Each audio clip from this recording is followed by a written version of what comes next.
Welcome back to another episode of r/Am I the A-hole? If you are new here or you haven't already, please hit that subscribe button.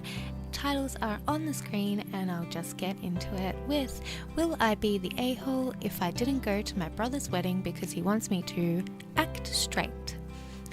I, 30 male, have a twin brother who is getting married in July. I also have a fiancé, 31 male, who I'm getting married to in October.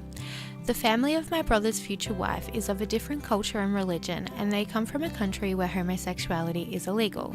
She is alright, but her parents are extremely bigoted. Editing to add that we live in a Western country, not the US, where gay marriage is legal. They are not visiting, they moved here 25 years ago. So in order to avoid any uncomfortable incidents, my brother has asked me if I could act straight on their wedding day. I'm not super flamboyant or anything, but I like showing affection to my boyfriend whenever I feel like it, including in public.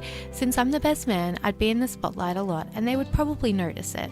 Since it came out of nowhere and he caught me unprepared, I said I would do it, but the more I think about it and talk to my boyfriend about it, the less I want to. I saw my family over the weekend and talked to my brother and said I didn't feel comfortable pretending. There will be friends and family at the reception who know I'm gay and who have met my boyfriend, and I think it would feel humiliating acting straight in front of them. Besides, what if I slip up and call my boyfriend within earshot, or do something automatic like put my arm around him? My brother seemed a bit hurt, but my parents and sisters made a huge deal out of it. They think I'm being difficult and that I should at least try to make my brother's wedding day go without any incidents. They're saying that it's just the one day and I would survive not showing affection to my boyfriend for a few hours. They said I have it easy because I only really have to see them one day, but my brother is marrying into that family. In the end, I said if I have to do this, I'd rather not come at all. Since then, I've gotten dozens of messages from all of them asking me to change my mind and convince me it's not such a big deal, but also calling me selfish and a bad brother. My parents have been reserved with insults, but my sisters have both called me an a-hole. I have no idea what the right thing to do is anymore. I feel extremely bad and guilty about all of it. He's my twin brother, my best friend, and the one person I've always been closest to. He has always been there when I needed him, and I feel horrible about not doing this for him, but I can't think about what happens in October when I get married. Does he plan on hiding that from his in-laws too? And what if they have children? Will I pretend my future husband is totally straight bro friend every time we see our nephew or niece and the in-laws are there? But then again, it's his wedding day, and I, his twin brother and best man, am going to miss it, and it feels wrong. Edit. I'm just editing to add I might be using the term wedding incorrectly. I mean the reception, the toasting and eating and dancing and mingling part, not the part where they read vows and pronounce husband and wife. Another edit. If you plan on using the term PDA in your comment, don't even bother. This is not about PDA, and if you can't see that, you don't really understand what's happening here at all. Definitely not the a-hole. That's really rude of your brother to be like that. Like, these people are in a country where it is legal, not in their country where it is illegal.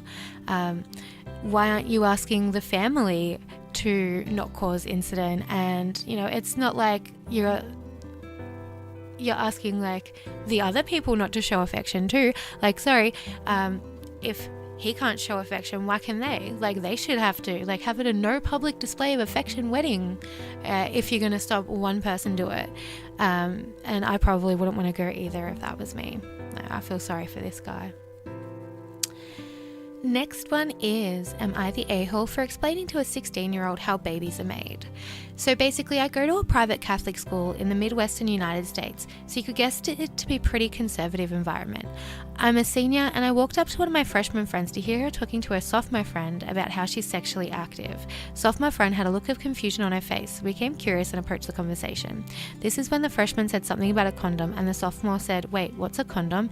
This is when I sighed, because even for a Catholic conservative school, most people know this much. So I explained what a condom was. Soon after she said, "Well, I don't even know how babies are made." This is when I asked her if she wanted to know, and asked that I explain because her mother took her out of middle school to avoid sex education and homeschooled her for 6th to 8th grade. This is when I gave the scientific biological explanation of how babies are made. Most of my friends don't think I did anything wrong, but one friend and one of my siblings think I should have honoured the family's wishes. Knowing that the lack of sex education is proven to be a cause for teen pregnancy and STDs, and she was at the age where most people begin to have sex, I believed it to be necessary to tell her everything I could. The explanation was educational and scientific and not vulgar or suggestive in any way. So what do you think? Am I the a-hole? Edit. I would like to clarify because I didn't the first time. I do not think the girl is an a-hole in any way. I think her parents are. I actually feel extremely bad for this girl as she is schizophrenic and was forced to live middle school in complete isolation. No, not the a-hole for that. Like, you probably saved that poor girl a teen pregnancy, to be honest, or an STD. It's just complete negligence to not prepare your kids and let them know what it is and how to be safe and what the risks involved are, and not like overblown risks, like the actual risks. Am I the a-hole for feeling resentful after my parents bought me a car? Apologies if the title makes me sound like a brat, although sometimes I do feel like one over this situation. Background: I completed 3 semesters of college before dropping out due to mental health issues. I moved back in with my parents this January. Right now I'm working 2 part-time jobs and saving money while deciding what to do next. After I was hired, my parents told me they would buy me a car because sharing my mum's car wasn't really an option. She has her own places to go, you know. I honestly expected to receive and would have been completely happy with a cheap beater car. However, on my birthday, my parents surprised me with a 2016 Civic with under 20k miles. They also told me that I'm responsible for the $200 monthly payment, gas, and any maintenance it might need. Am I the a-hole for wishing my parents bought me a beater instead of a Civic?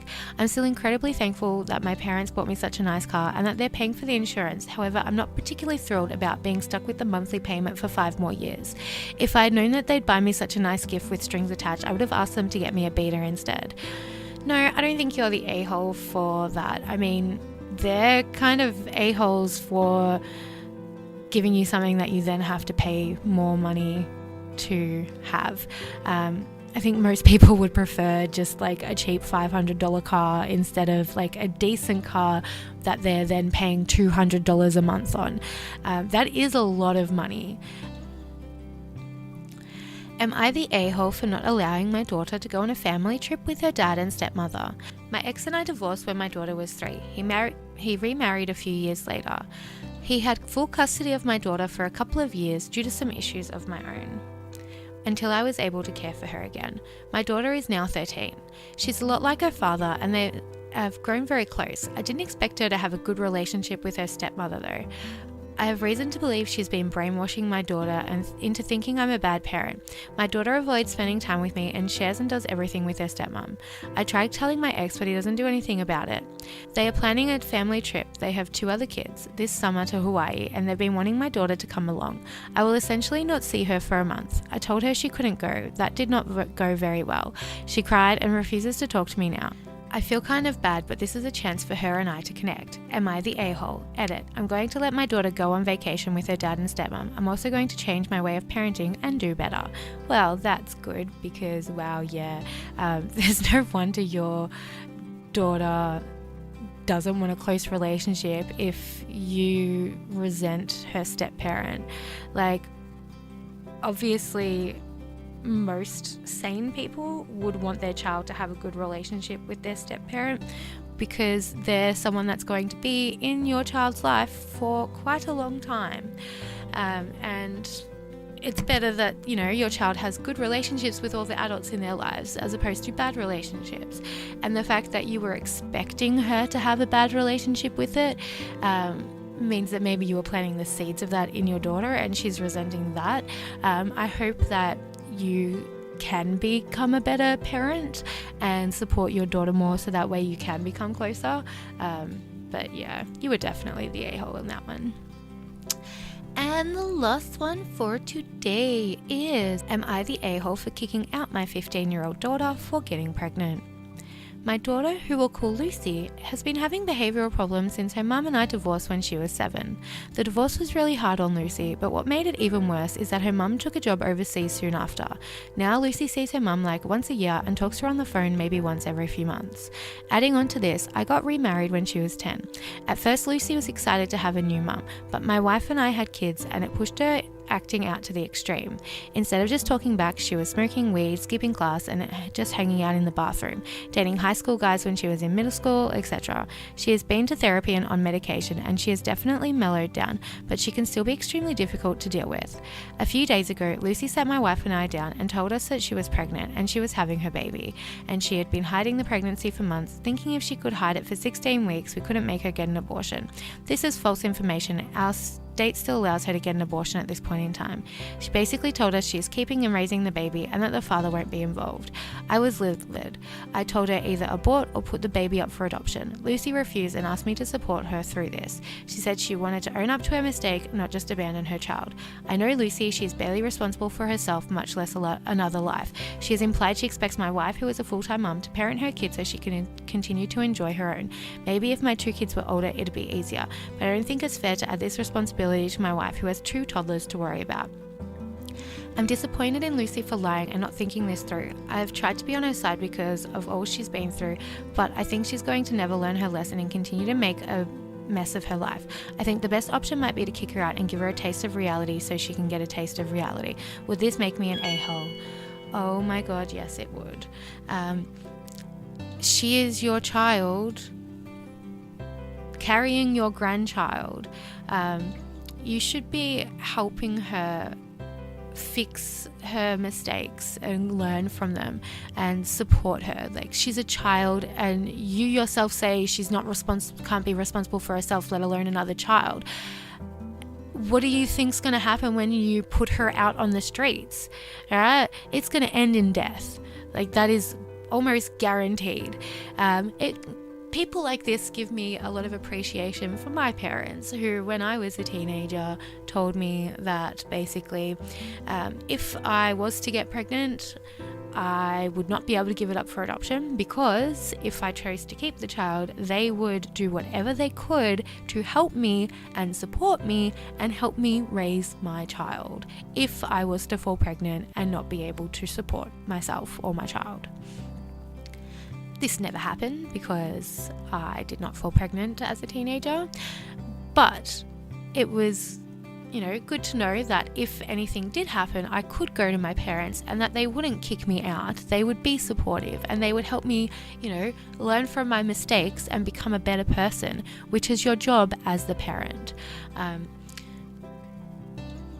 I really, really feel sorry for your child and your grandchild.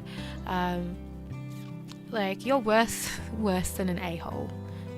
You're the kind of person who gives a-holes, makes a-holes look good when you compare them to you.